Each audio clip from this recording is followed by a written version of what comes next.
कभी सोचा है कि आपको अपनी जिंदगी का सबसे बड़ा मौका मिले, लेकिन उसे पाने के लिए आपको अपना घर, अपनी जमीन, सब कुछ पीछे छोड़ना पड़े? ये एक अजीब सी फीलिंग है ना?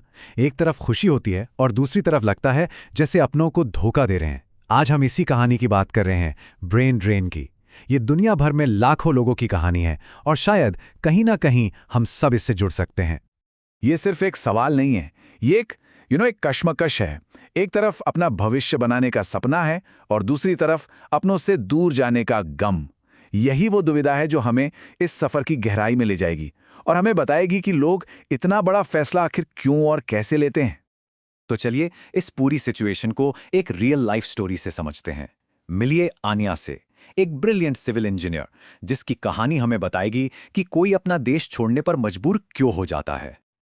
आन्या की कहानी एक टूटे हुए पुल से शुरू होती है, लेकिन ये सिर्फ एक कंक्रीट का पुल नहीं था। ये आन्या के सपनों का पुल था जो टूट रहा था। उसकी काबिलियत, उसकी एक्सपर्टीज, सब कुछ ब्यूरोक्रेसी और करप्शन के नीचे दब कर रह गया। ये सिर्फ एक नौकरी की बात नहीं थी, ये थी अवसर की गरीबी। एक ऐसी सिचुएशन जहां आपके पास टैलेंट तो है, पर उसे दिखाने का कोई प्लेटफॉर्म नहीं है। देखिए, कोई भी ना अपना घर यूं ही एक झटके में नहीं छोड़ देता।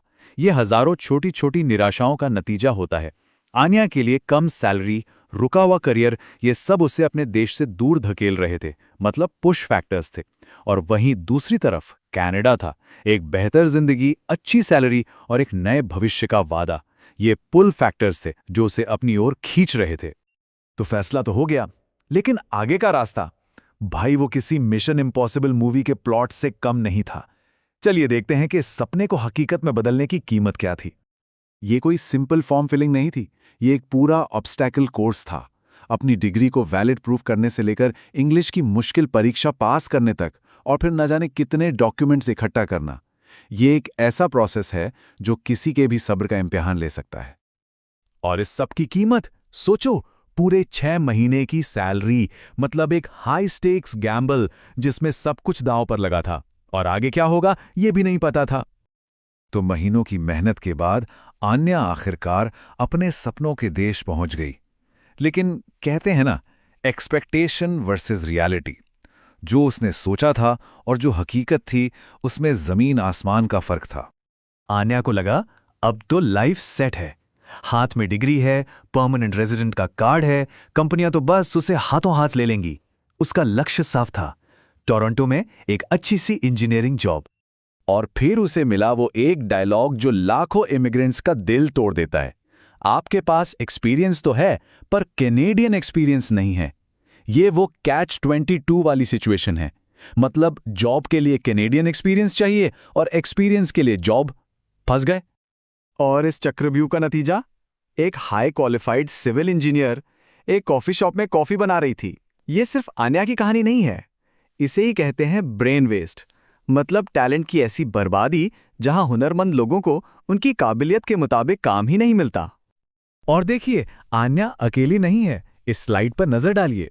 कनाडा जैसे देशों में 50% से ज्यादा पढ़े लिखे इमिग्रेंट्स ऐसी नौकरियां कर रहे हैं जिनके लिए वो बहुत ज्यादा ओवर क्वालिफाइड हैं।